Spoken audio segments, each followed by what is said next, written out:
palavra do Senhor em Apocalipse capítulo 2, a partir do versículo 12, nos diz assim: Ao anjo da igreja em Pérgamo, escreve: Estas coisas diz aquele que tem a espada afiada de 2 gumes.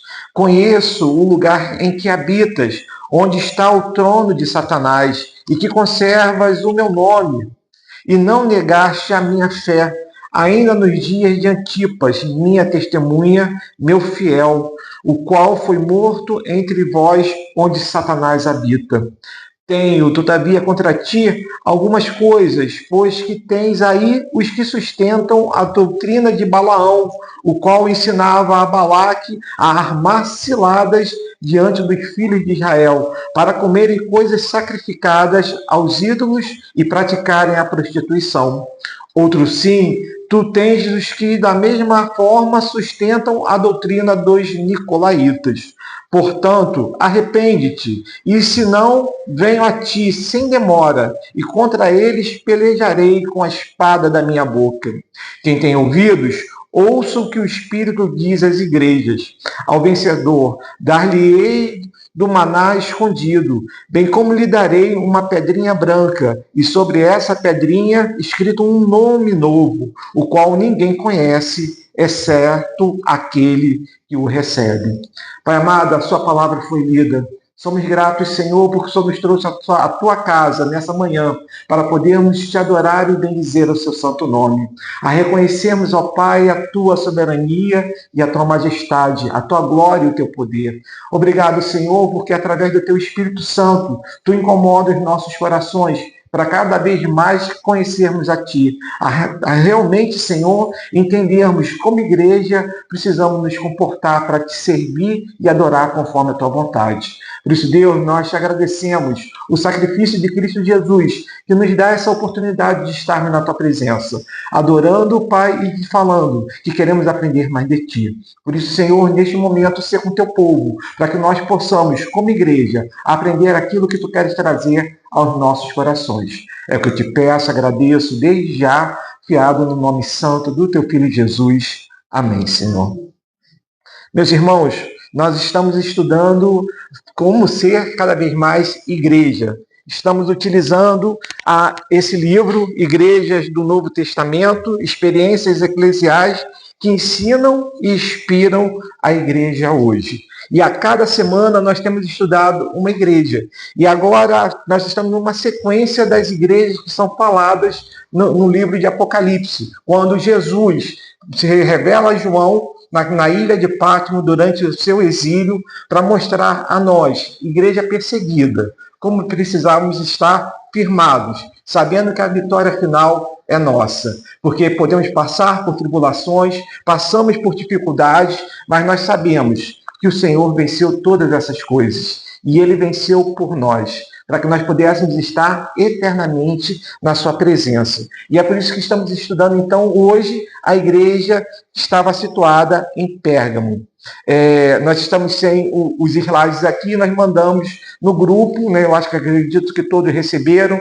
Pedro, não gravei o nome da sua esposa, perdão. Oi? Jussara, é Pedro mesmo, né? Pedro Jussara. Né? Então, nós mandamos no grupo, acho que todos podem acompanhar, e aí eu comecei mostrando uma foto de uma ruína de um templo. Né?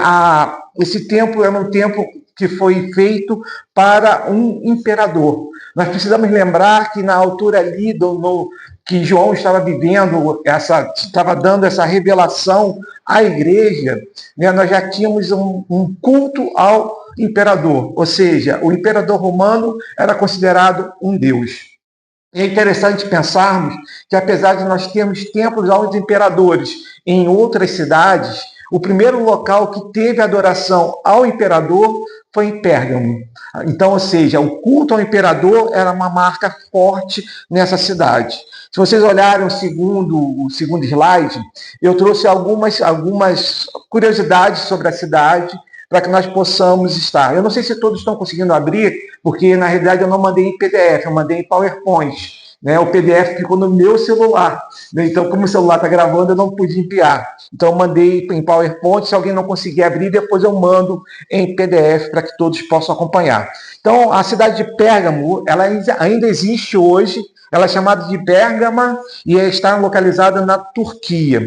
É interessante nós pensarmos que durante 400 anos, a cidade de Pérgamo ela foi a capital da Ásia, principalmente no período após Alexandre o Grande, que é o período helenista, ou seja, aquele período entre a morte de Alexandre o Grande, quando o reino que ele construiu foi separado pelos seus generais, e o momento onde o Império Romano começa a ser, então, um grande império existente. Então, ou seja, durante esse período, Pérgamo era uma cidade muito importante. Ela era tão importante que ela, apesar de ter perdido o título de capital da província da Ásia, as principais atividades administrativas daquela região continuaram acontecendo em Pérgamo, como se ela fosse uma capital. Mandou? Reverendo é eficiente, obrigado. Então já estamos aí. Vocês precisam que envie para vocês em PDF? Estou conseguindo acompanhar, tá ok? Então ótimo. Então, ou seja, só que a Pérgamo ela tinha uma principal característica. E porque o anjo à igreja, Jesus Cristo, quando fala chamando aquele lugar de trono de Satanás. Porque ali era o principal local de adoração, de idolatria dentro da província da Ásia. Havia uma colina por trás da cidade de Pérgamo de aproximadamente 300 metros de altitude. Ela praticamente tinha um templo atrás do outro. Então, ou seja, vários templos de adoração, entre eles aos imperadores, como mostrei a foto, a Zeus, que é interessante pensar que no templo de Zeus havia uma cadeira ou um trono, simbolizando justamente o poder que eles entendiam que Zeus tinha. E aquele era um local onde eles faziam os sacrifícios. Então, daquela cadeira, daquele trono de Zeus, o tempo todo, durante o dia, ficava saindo fumaça, mostrando justamente o que estava acontecendo ali, o sacrifício. Então, por isso, a referência que Deus faz para nós, que ali está o trono de Satanás, mostrando claramente que era uma cidade idólatra, de todos os deuses possíveis. Eu mostrei só alguns, mas assim, se você for na internet, você vai ver várias fotos de templos antigos naquela cidade. Eu peguei só os principais para que a gente pudesse ter realmente uma noção, né? Por trás dessa cidade, então, havia essa construção, né, de diversos templos, né? Gente, eu deixei escrito cidade de Éfeso. Onde está escrito Éfeso? Intenta Pérgamo, tá? Eu esqueci de alterar o slide aí. Na época de João, então, como eu falei, era a cidade mais conhecida da Ásia. Foi a capital da Ásia durante 400 anos. E era interessante, a maior biblioteca conhecida era a Biblioteca de Alexandria. Só que a segunda maior biblioteca era a Biblioteca de Pérgamo, né? E aqui eu coloquei 200 pergaminhos. A gente precisa lembrar que naquela época, né, a escrita era mais comum através de papiro. Só que é interessante, quando a cidade quis ter uma grande biblioteca, eles convidaram o bibliotecário de Alexandria para vir para Pérgamo. E o rei do Egito, que era Ptolomeu, ele ficou com tanta raiva daquilo que eles fizeram, que resolveu fazer um embargo à cidade de não mandar mais papiro para eles. Então eles tiveram que desenvolver uma técnica para poder fazer as suas escritas, né? Então o que eles fizeram? Eles fizeram um couro muito fino, encerado, que era para poder fazer as escritas daquilo. E isso foi conhecido como pergaminho.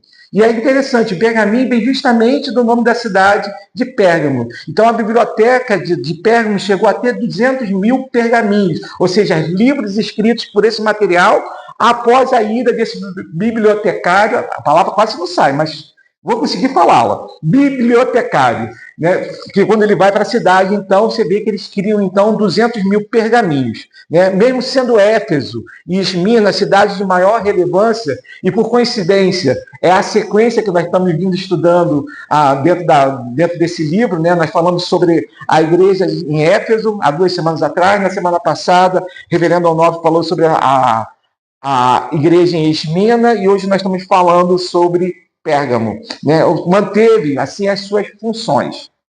Se vocês olharem aí o próximo slide, tem. Estou falando muito rápido, né? Parece que a garganta está ficando seca, né? Eu vou falar mais devagar. Obrigado, reverendo. E aí eu trouxe uma foto de como era o templo de Zeus. É interessante, se vocês buscarem fotos do templo de Zeus, vai aparecer uma réplica dentro do Museu de Berlim.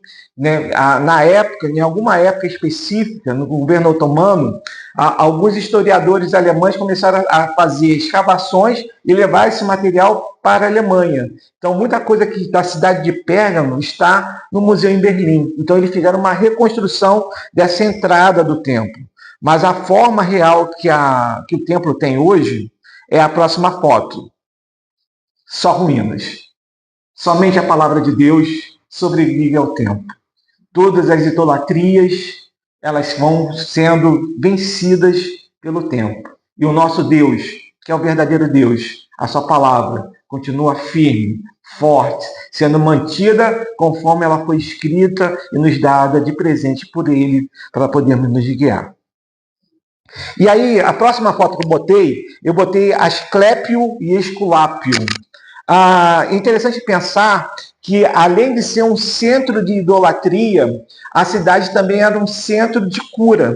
Eles entendiam que Asclépio, que era o deus da saúde, alguns historiadores vão falar que não é Asclépio, mas é Esculápio, né? O nome do deus, era o deus da saúde. E é interessante nós pensarmos que o símbolo desse deus era uma serpente. Qual é o símbolo hoje da medicina? É uma referência direta, tá? Por quê? Porque ele era considerado o deus da saúde. E era interessante pensar como Esculápio, a principal forma que Esculápio era conhecido. Ele, além de ser o deus da saúde, ele era considerado o Salvador. Título interessante. Ou seja, eles na idolatria consideravam um Deus como o Salvador.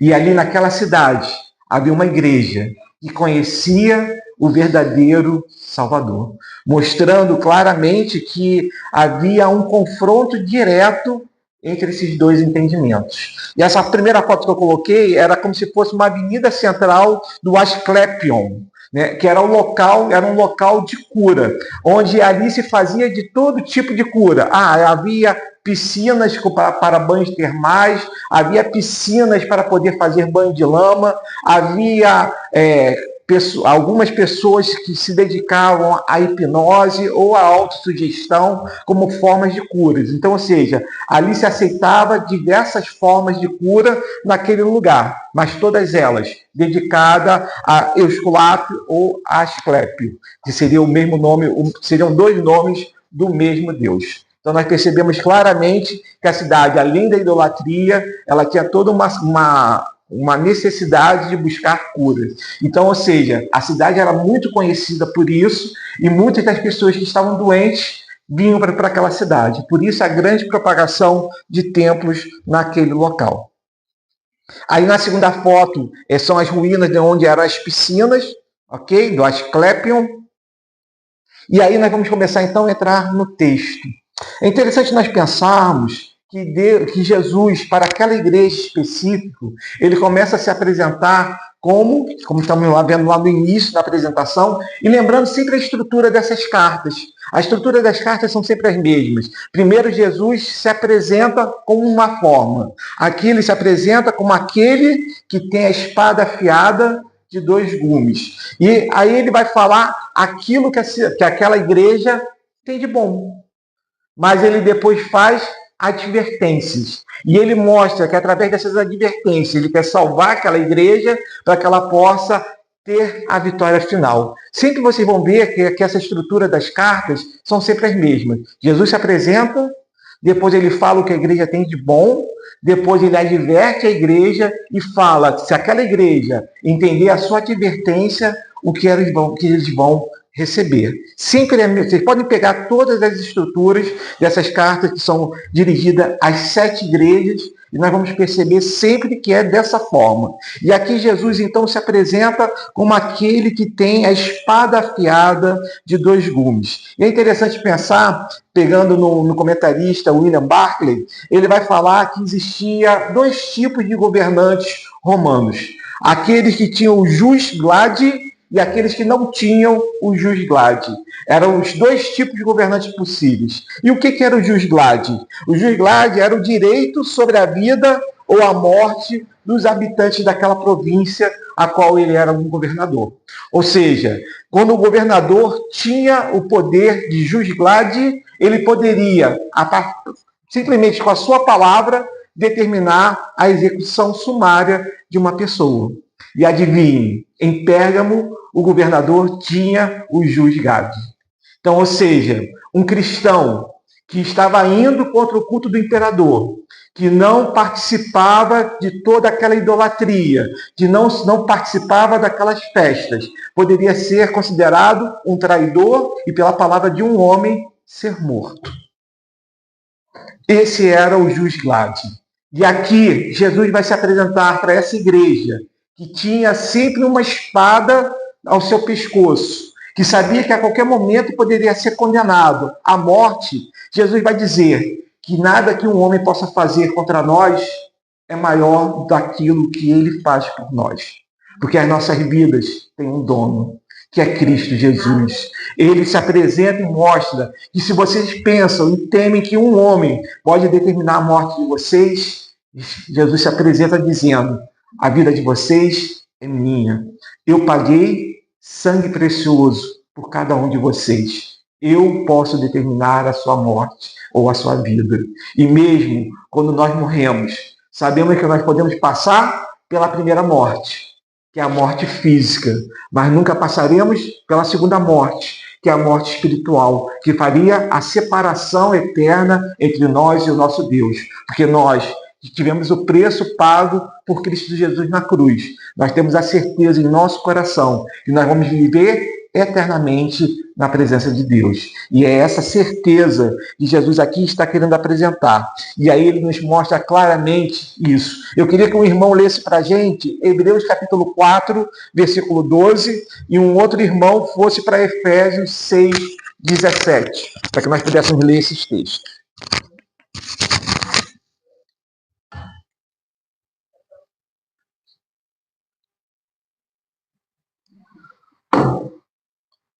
Quem vai ler Hebreus 4, versículo 12? Porque a palavra de Deus é viva e eficaz, e mais cortante do que qualquer espada de dois gumes, e penetra até o ponto de dividir alma e espírito, juntas e medulas, e é apta para discernir os pensamentos e propósitos do coração.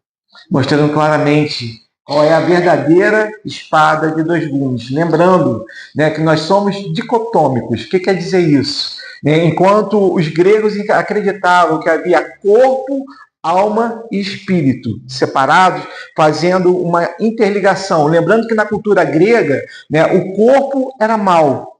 Então e o espírito era bom. Então eles precisavam de alguma coisa que interligasse o que era ruim para o que era bom. E isso eles consideravam como alma. Mas nós somos dicotômicos. O que quer dizer isso? Alma e espírito para nós é a mesma coisa.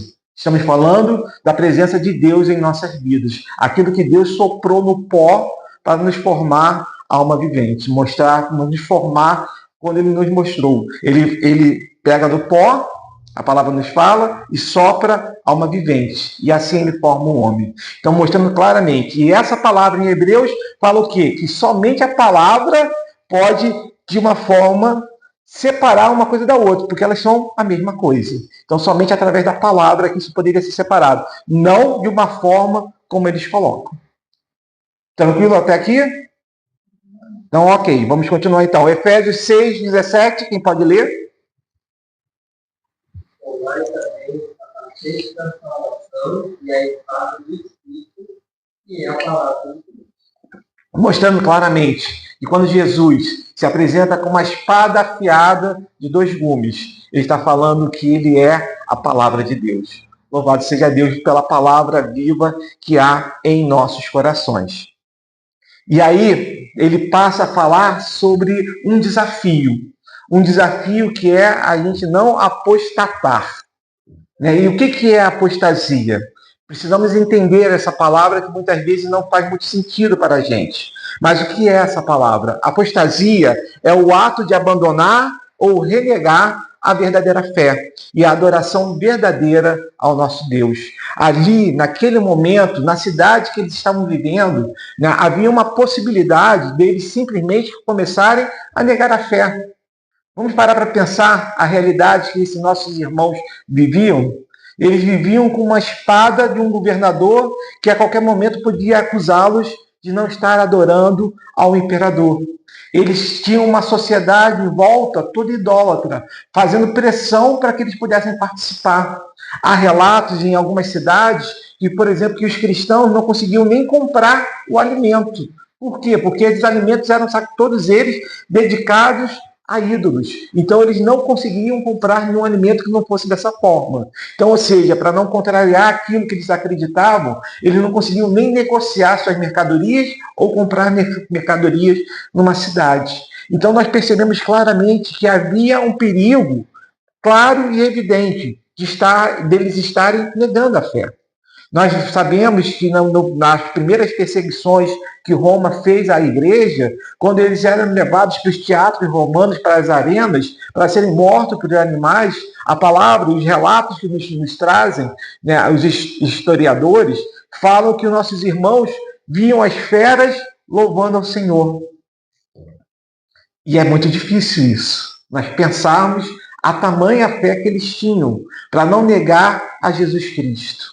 E esse é um desafio diário para cada um de nós. Como igreja do Senhor, a cada momento tentam lá fora nos ridicularizar. Tentam fazer que nós acreditemos que acreditar em Jesus Cristo, acreditar na nossa fé, é uma fantasia de criança. Que nós não queremos assumir as nossas responsabilidades. E por isso colocamos as nossas responsabilidades na conta de um ser superior, que para eles não existe. Somos desafiados a cada momento a nos mantermos firmados na rocha que é Cristo Jesus.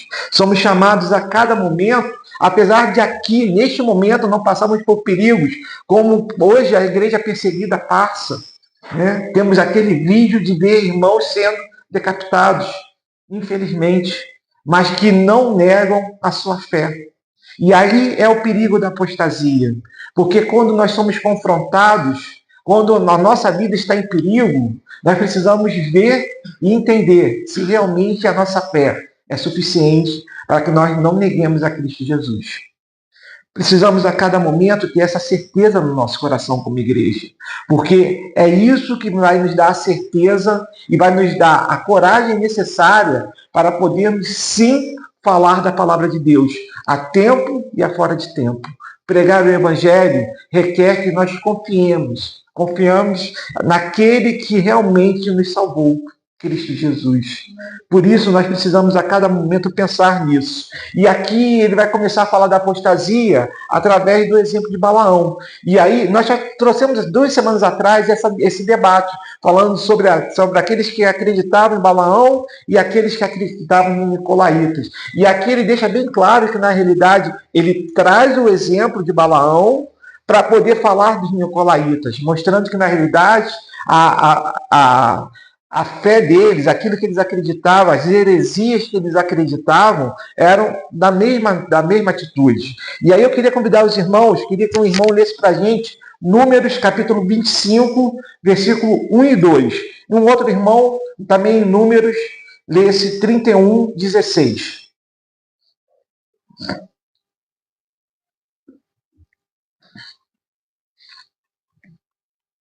Número 25, 1 e 2. Gritando Israel, começou o povo a prostituir a filha do Moabita. Convidaram o povo ao sacrifício do seu Deus. O povo comeu e inclinou-se ao Deus delas. Obrigado. Capítulo 31, versículo de número 16, de Números também.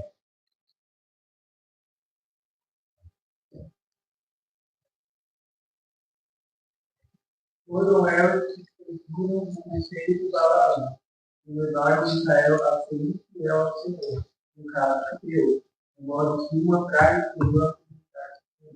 Obrigado, meus irmãos. E aí nós vamos ver claramente, nós vamos ver que se nós olharmos um pouco antes, nos capítulos anteriores, nós vamos ver Israel marchando rumo à terra prometida, no deserto. E ali, naquele momento, quando Balaque, rei dos Moabitas, percebe que todos os reis por onde Israel passou tinham sido vencidos, ele convida então Balaão para poder amaldiçoar o povo. Por 3 vezes, Balaão tenta amaldiçoar o povo, porque ele queria amaldiçoar. Porque, na realidade, o que Balaque tinha prometido para ele era honrarias e fortuna, dinheiro. E aquele homem queria, ele mostra claramente que ele queria isso. Mas ele sabia que havia um Deus sobre a vida dele. Ele sabia que havia um Deus que era criador dos céus e da terra. E dessa forma, ele sabia que ele não poderia fazer nada que não fosse pela ordem do Senhor. E 3 vezes Balaque pede para que o povo seja amaldiçoado, e Balaão, por 3 vezes, é obrigado por Deus a abençoar o povo, porque aquele era o povo escolhido por Deus para poder viver na sua presença, sendo santo e separado para poder servi-lo a cada momento. E dessa forma, Balaque e Balaão, vendo que eles não conseguiram, através daquele poder que Balaão dizia que tinha de amaldiçoar o povo, como eles não conseguiram amaldiçoar e somente abençoar, então eles mudam a estratégia. Qual é a estratégia agora? Trazer as filhas de Moabe para perto dos homens de Israel, que eram pecadores, e começaram não só a se prostituir com eles, mas fazer que eles, durante essa prostituição, também adorassem ao seu Deus, mostrando claramente que havia um desvio no coração daqueles homens da intenção de Deus. Aqueles homens não conseguiram se manter fiéis à palavra do Senhor. Tanto é que a praga começa e ela tem que ser cumprida, ou seja, Deus começa a destruir o seu povo por causa do pecado, e aí o sacerdote entra, mata um homem e a praga para. Mostrando claramente que a intenção de Balaão era desviar o povo. E aqui ele está trazendo então a história de Balaão para que a gente possa entender o que os nicolaítas faziam. E nós começamos a perceber, e a gente teve esse debate, né, na aula sobre Éfeso, porque o exemplo de Éfeso é diferente. Qual era o exemplo de Éfeso? Quem lembra? Não, mas em relação aos que praticavam Balaão. Perfeito. Enquanto Éfeso rejeitava, muitos na igreja de Pérgamo caíram nessa história. Tanto é que eu trouxe aqui Apocalipse 2, versículo 2, que diz assim: e que não pode suportar homens maus, e que puseste à prova os que a si mesmos se declaram apóstolos e não são, e o achastes mentirosos. E aí no versículo de número 6, ele diz assim: tens, contudo, a seu favor, que odeia as obras dos nicolaítas, as quais eu também odeio. Mas mostra claramente que, diferente da igreja de Éfeso, a igreja de Pérgamo começou a se contaminar. Era um local muito idólatra e que aquela igreja começou a ser poluída por esses conhecimentos. E aí nós vemos que a vontade do Senhor é que a igreja seja pura. E muitas vezes nós deixamos de ser. E aí é o que nós começamos a falar sobre seitas. E nós precisamos lembrar um pouco do que nós estudamos, principalmente no ano passado, sobre seitas e heresias. O que é uma seita? Quem pode definir para mim? Quem me ajuda enquanto eu bebo uma água? A instituição, principalmente dela, sobre salvação, Vamos aprofundar. Fale-me mais. Opa, percebe? Falou a palavra-chave. Quando você tem... Mas, Nicolas, o que você falou não está errado. Eu só precisava que complementasse. Porque quando nós falamos sobre seitas, nós começamos a falar assim, olha, qual é a única nossa regra de fé e de prática? A palavra de Deus. A palavra de Deus. Se alguém acrescenta alguma coisa à palavra de Deus, não passou da palavra de Deus? Se passou da palavra de Deus, é uma seita.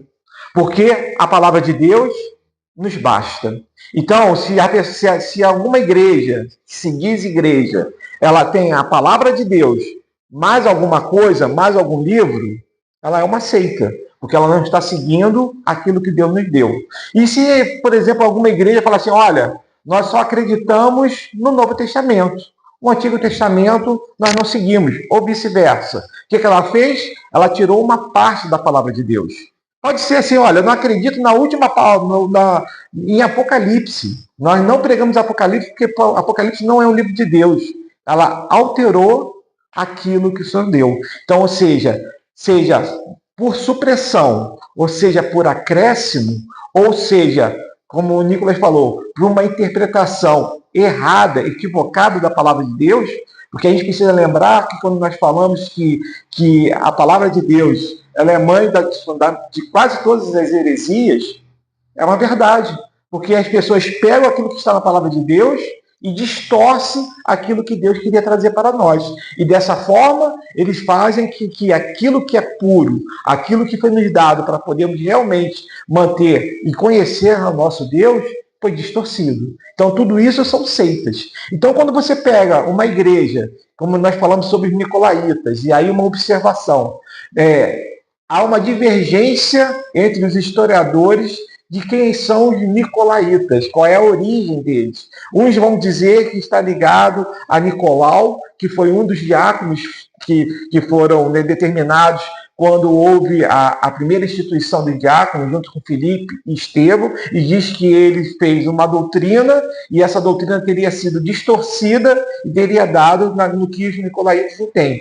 Ou podemos se falar também que tem uma origem gnóstica, porque o gnosticismo, o que ele falava dentro dessas heresias? Falava que o nosso corpo não tinha nenhum problema. Então, ou seja, pensando naquela questão tricotômica que eu falei da cultura grega, corpo, alma e espírito. O que era o corpo? Como é que eles consideravam o corpo? O corpo era mau. Então, eles entendiam que Jesus não podia ter realmente nascido como homem, porque o corpo era mau. Então, o que Jesus tinha era uma aparência de ser carne, mas ele não teria sido carne. E dessa forma ele distorce tudo aquilo que nós queremos. E porque o corpo, então, é mau, você não precisava se preocupar com o seu corpo. Então aquilo que você fizesse com o seu corpo, nada importava para a sua salvação. Então o gnosticismo, ele tentou mostrar, como os nicolaítas, que você poderia, por exemplo, comer carnes sacrificadas, que você poderia estar nos templos se prostituindo. Por quê? Porque seu corpo não era nada, seu corpo era mau. Deus não estava se importando com o seu corpo, ele estava se importando com o seu espírito. E dessa forma, eles levaram muitos a pecar. E aí tem a relação justamente dos nicolaítas com Balaão. Não é a mesma coisa que eles tentaram fazer? Trazer o povo para a prostituição, fazer aquilo que não agradava a Deus, servindo aos falsos deuses? Os nicolaítas, da mesma forma, e os gnosticistas, da mesma forma, tentavam fazer que o povo se desviasse do verdadeiro entendimento.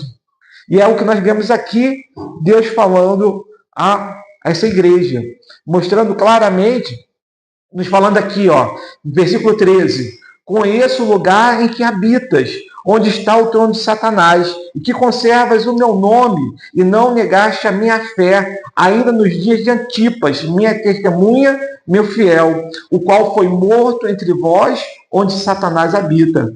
Tenho, todavia, contra ti algumas coisas, pois que tens aí os que sustentam a doutrina de Balaão, o qual ensinava a Balaque a armar ciladas diante dos filhos de Israel, para comerem coisas sacrificadas aos ídolos e praticarem a prostituição. Outro sim, também tu tens os que da mesma forma, fazendo relação ao que Balaão faz, ou seja, da mesma forma, sustentam a doutrina dos nicolaítas, mostrando claramente que o Senhor está advertindo que a igreja não podia seguir esses ensinamentos. Eram heresias que estavam entrando no seio da igreja e que tiravam a sua pureza, a sua direção a ser seguida. Por isso não podia acontecer. E é interessante nós pensarmos que o Senhor fala que o povo habitava, onde havia o trono de Satanás. Quando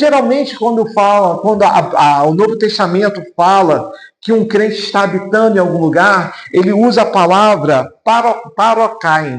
Parokai seria você estar habitando num lugar, mas não de forma definitiva, mostrando que nós, como servos do Senhor, estamos no mundo, mas nós não somos do mundo. Mostrando que a nossa morada não é aqui, mostrando que a nossa morada é no céu eternamente. Mas, diferentemente, a palavra que foi utilizada aqui para poder falar que esses homens habitam no local do trono de Satanás é uma palavra que dá o significado de residência não mais temporária, mas a sua residência, o local que você realmente habita. E aí é interessante, né? William Barclay, no seu comentário, vai dizer que a utilização pelo Espírito dessa palavra, ela foi proposital, para mostrar que aquela igreja, ela não podia fugir. Aquela igreja estava no local onde ela precisava testemunhar sobre Cristo Jesus, mostrando que aquela igreja, apesar da perseguição, apesar de todos os problemas, ela estava no local correto, necessário para poder testemunhar sobre Cristo Jesus. O que ela precisava ser era relevante. Ela precisava ser sal e luz para aquele lugar. Ela precisava não fugir com medo da jusgade que o governante tinha de poder matá-los, mas saber que mesmo que eles pertencem à vida, eles ganhariam a vida eterna. E dessa forma eles precisavam então estar ali como testemunha de Cristo Jesus. Lembrando que a palavra mártir, ela vem também de testemunho, mostrando claramente que daqui a palavra que foi traduzida como testemunha é martus, mostrando que se o Senhor está falando que aquela pessoa poderia até passar por um martírio, como Antipas passou, né? Mas olha como Deus chama a Antipas, no versículo de número 13, né? Que ele fala, e não negaste a minha fé, ou seja, a fé que vocês têm em mim, ainda nos dias de Antipas. Como ele é chamado? Minha testemunha, meu fiel. Você imagina ser chamado por Jesus Cristo de minha testemunha e meu fiel? É para isso que nós estamos destinados. Mas para isso, nós precisamos aprender a ser igreja.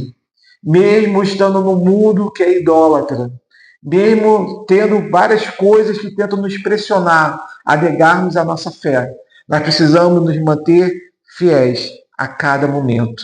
E se nós não nos mantermos assim, o Senhor nos adverte. Portanto, arrepende-te, e se não vem a ti sem demora, e contra eles pelejarei com a espada da minha boca. Ele se apresentou com uma espada afiada de 2 gumes, mostrando que ele tem sobre as nossas vidas todo o senhorio. Se vocês estão temendo os governantes, há necessidade de ter maior temor por mim. Porque se eu imagine Deus vindo pelejar contra nós, e não é isso que vai acontecer no dia do juízo final, onde todos nós seremos questionados pelas nossas atitudes, sobre aqueles que creem em Cristo Jesus, que tem seu sangue derramado, há uma palavra escrita em nossos corações, tetelestai. O preço do pecado foi pago, e o Senhor se consumiu por nós naquela cruz. E temos nossos pecados perdoados. Mas aqueles que não obedecem à palavra do Senhor, aqueles que não confessam com seus lábios que Jesus Cristo é o Senhor e seu Salvador, terão que enfrentar esse julgamento. E aí é contra esses que o Senhor fala que ele vem como espada, mostrando que pelejarei com a espada da minha boca, com a sua palavra, mostrando que a palavra de Deus é quem nos acusa quando nós não a cumprimos. E nós precisamos então ouvir isso, mostrando claramente que nós não podemos em nenhum momento apostatar. Não podemos deixar que a nossa fé se esfrie. Nós precisamos voltar ao primeiro amor, como Jesus falou à igreja de Éfeso, mostrando que nós precisamos a cada momento ser realmente igreja, igreja gloriosa, igreja retumbante, igreja que está pronta para a batalha, está pronta para proclamar o Evangelho. É isso que nós precisamos cuidar. E aí, continuando, Deus vai falar que aqueles, ao vencedor, se você realmente se arrepender e fizer aquilo que eu estou mostrando que a igreja precisa fazer, ao vencedor, ele nos fala no versículo de número 17, quem tem ouvidos, ouça o que o Espírito diz às igrejas. Ao vencedor, dar-lhe-ei do maná escondido, bem como lhe darei uma pedrinha branca, e sobre essa pedrinha escrito um nome novo, o qual ninguém conhece, exceto aquele que o recebe. Há uma lenda judaica que fala que quando o templo que Salomão construiu, quando ele foi destruído no ano 6 a.C., quando ele foi destruído, Jeremias teria pego o maná que estava dentro da Arca da Aliança, naquele local, teria colocado no pote e teria levado até o Monte Sinai e ali teria guardado. Por isso, o maná escondido. E dentro dessa lenda judaica, que nós não temos como comprovar se aconteceu ou não, porque nós não temos escrito sobre isso, mas essa lenda judaica falava que o maná escondido, aquele que recebia o maná escondido, significava que ele estava recebendo as bênçãos da era messiânica. Eles esperando o Messias, sabendo que havia um Messias que viria para poder salvá-los. Eles sabiam então que o maná escondido representava que essa época havia chegado.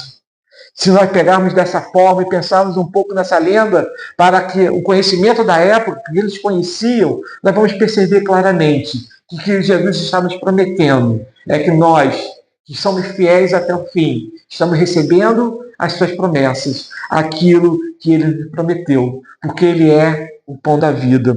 Aqueles que não se entregam à idolatria, que não comem dos alimentos sacrificados, são considerados dignos de receber o maná escondido. E aí, vamos dar uma olhada em João capítulo 6, versículos 47 a 51. João capítulo 6,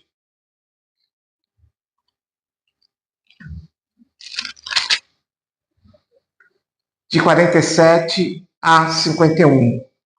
Diz assim a palavra do Senhor: em verdade eu vos digo, quem crê em mim tem a vida eterna. Eu sou o pão da vida. Vossos pais comeram maná no deserto e morreram. Este é o pão que desce do céu, para que todo o que dele comer não pereça. Eu sou o pão vivo que desceu do céu. Se alguém dele comer, viverá eternamente. E o pão que eu darei pela vida do mundo é a minha carne. Mostrando claramente, e se nós continuarmos, nós vamos ver um dos textos que eu mais gosto para a ceia do Senhor. Ele fala que ele é o pão e ele é o vinho. Mostrando claramente, fazendo a referência ao sacrifício que em pouco tempo ele faria por nós. E que nós hoje celebramos em memória dele, na certeza que um dia estaremos juntos, celebrando novamente essa festa, essa ceia, na presença dele. Mostrando claramente que então o maná escondido que o Senhor nos promete é a vida eterna. É a certeza que Jesus morreu por nós, entregou sua carne, o pão da vida, para que nós pudéssemos ter vida e vida em abundância. Essa é a recompensa daqueles que se mantêm fiéis, daqueles que confessam com seus lábios que Jesus Cristo é o Senhor. Por isso, tinha um significado para os judeus, mas também tem um significado muito especial para nós. E ele fala que além de você receber o maná escondido, também lhe darei uma pedrinha branca, e sobre essa pedrinha escrito um nome novo, o qual ninguém conhece, exceto aquele que o recebe. É interessante pensarmos, nós não temos assim, e precisamos lembrar que Apocalipse é um livro que ele tem uma linguagem figurada. Ele está nos trazendo não uma literalidade, mas é interessante algumas referências que nós temos históricas que podem ser atreladas a esse momento. A primeira era a forma que eram feitos os julgamentos nos tribunais romanos. O júri, ele recebia 2 pedras. Ele recebia uma pedra branca, que era para dizer que a pessoa era inocente, e recebia uma pedra preta para dizer que ele era culpado. Então vinha a acusação, vinha a defesa, fazia toda a sua argumentação. E quando o júri precisava estar colocando, eles pegavam aquelas 2 pedrinhas, conforme o seu voto, e colocava numa urna para poder fazer o julgamento. Se a maioria das pedras fossem brancas, aquela pessoa que estava sendo acusada era tornada inocente. E se ela tivesse mais pedras pretas, ela era considerada, então, culpada. Trazendo para nós, falar que nós recebemos uma pedra branca, dentro dessa interpretação, quer dizer que nós fomos considerados inocentes na presença do nosso Deus. Não porque não éramos pecadores, não porque não temos pecado e sabemos que o salário do pecado é a morte, mas porque o preço pelo nosso pecado foi pago por Cristo Jesus. E através do sangue derramado dele, ele se fez pecado em nosso lugar, para que nós pudéssemos ser feitos justiça de Deus. E dessa forma, nós, aqueles que confessam com seus lábios e se mantêm fiéis à palavra do Senhor, ele recebe uma pedra branca, mostrando que são considerados inocentes. Essa é a minha interpretação que eu mais gosto. Mas há uma outra também que é muito interessante. Havia na antiguidade um tipo de objeto que as pessoas, para poderem ter privilégios, elas carregavam, que era chamada de teceira. E uma das possibilidades que a teceira fosse feita de uma pedra. E era interessante que essa teceira era utilizada para várias formas.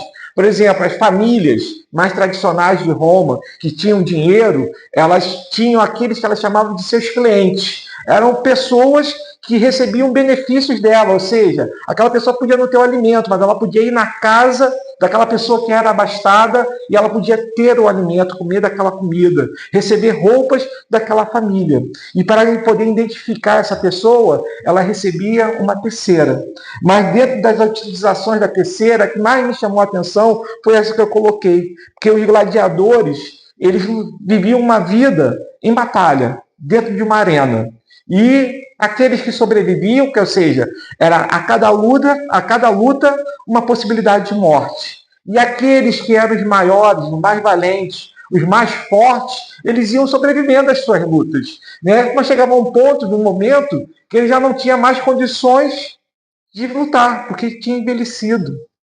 E a expectativa de vida de um gladiador era muito pequena, era morrer na arena. Mas se ele não morresse, se ele conseguisse passar uma vida lutando e chegasse no final da sua vida, ainda estivesse vivo, ele recebia uma teceira.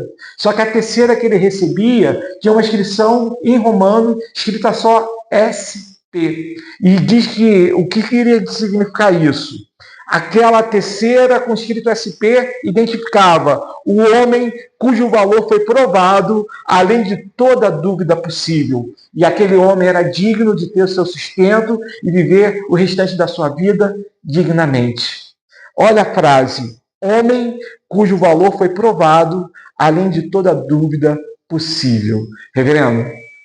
Você disse que gosta muito dessa dos julgamentos, e eu também gosto bastante, gosto muito da pedrinha branca e a pedrinha preta dos jurados, né? Tem outra que eu gosto muito também, que acontecia na vida do Alcântara, da pedra. Não sei se você vai falar, eu estou adiantando. Não sei. Não, pode falar. Então, é que no caso tinha as festas dos romanos e os convidados recebiam uma pedrinha branca com o nome dele. Só podia entrar nessa festa. É uma terceira. Pois é. É na mesma. É interessante que, assim, na realidade, ela é utilizada para toda pessoa que tinha um privilégio específico. Então, por exemplo, os ganhadores dos jogos atléticos, eles recebiam terceira porque eles podiam entrar nos jogos, nas diversões públicas, nas festas, ele tinha um acesso, é isso que o senhor está falando. Ele recebia a terceira com o nome dele e ele podia ter acesso a qualquer local. Também é bem interessante, mas está dentro também da terceira. Mas dentro da terceira, eu achei essa aqui, sabe quando eu vi? Eu falei assim, homem cujo valor foi provado, além de toda dúvida possível. Eu falei, nossa, mas não era isso que a cidade precisava? Aquela cidade precisava que aqueles homens que estavam sendo testados pudessem ter um valor tal que eles não se corrompessem. E aí eu achei bem interessante, mas essa que o senhor falou é uma das possibilidades da utilização da terceira. Essa festa, no caso, é a nossa festa dos céus. Tem toda uma correlação, é isso. Né? A questão da família também fala assim, né? Aqueles que utilizam essa versão falam também da mesma forma que aquelas pessoas recebiam privilégios, nós, por termos recebido de Cristo Jesus a salvação, também estamos recebendo um grande privilégio. Mas mostrando claramente o que o Senhor quer nos mostrar em todos esses significados é que nós somos privilegiados. Por quê? Não sei. Porque eu não me escolheria. Mas aprova Ele, antes da fundação do mundo, nos escolher, nos separar, para podermos receber essa pedra branca. Para podermos estar na presença dEle. Independente do significado de inocência ou de privilégio, nós somos privilegiados. Porque o Senhor não poupou seu Filho amado e nos deu Ele para podermos estar agora aqui neste momento, sendo transformados dia após dia para a sua honra e glória. Então, é essa a mensagem, só para podermos fazer uma rápida correlação. Estou chegando já a 1 hora de aula, então já estou encerrando. Só para a gente poder fazer uma correlação com a revista. Estamos lá, é o capítulo 12 da revista, ok? Tem vários textos que valem a pena ler, que falam sobre isso, né? Mas ele traz 3 pontos. Ele trouxe a advertência quanto ao juízo divino, e nós vimos isso através da figura que o Senhor nos faz, de ser a espada afiada de 2 gumes, mostrando que ele vem para nos proteger, para nos dar vida, mas se nós não olharmos para a sua vontade, se não formos fiéis à sua palavra, também podemos cair no seu julgamento. Então, ou seja, que nós possamos refletir e seguir conforme a sua vontade. A oferta do livramento do juízo divino, ele mostra claramente que aqueles que são fiéis à sua palavra, aqueles que se manterem fiéis até o final, receberão o maná escondido, a pedra branca com um nome especial que nós teremos, e só Ele conhece. E isso é um privilégio para nós. E a garantia da vitória aos que guardam a palavra do Senhor, mostrando tudo isso que nós falamos. Então, meus irmãos, que o exemplo da igreja de Pérgamo possa nos fazer refletir como ser igreja. Infelizmente, cada vez mais, nós vemos seitas e heresias acontecendo. Isso não foi uma coisa que aconteceu num tempo e parou. A cada momento nós vemos que, como igreja, somos desafiados a sermos fiéis à palavra de Deus. Somos desafiados a olhar e analisar cada um dos nossos atos. Nós sabemos que o Espírito Santo, quando nós pegamos um caminho errado, ele incomoda o nosso coração. Que nós possamos ser sensíveis a esse chamado do Espírito Santo. Que nós possamos voltar ao primeiro amor. Que nós possamos, quando errarmos, não continuar caminhando em frente, porque aquele caminho é um caminho de morte. Que nós possamos reconhecer aonde erramos. Voltemos e possamos pedir perdão ao Senhor para poder seguir o verdadeiro caminho. Como igreja, nessa manhã, somos chamados a refletir como estamos sendo cristãos. A cada lição que nós estamos aprendendo nessa revista, nós temos um exemplo a ser seguido ou um exemplo a ser evitado. E dessa forma, precisamos analisar como temos sido igreja. Igreja não é um templo, não é um local. Somos nós, que somos morada e habitação do Espírito Santo, que juntos, como um só corpo, seguimos guiados pela cabeça, que é Cristo Jesus. Que Deus nos abençoe. Vou convidar o reverendo Onofre para estar aqui na frente orando, encerrando essa aula.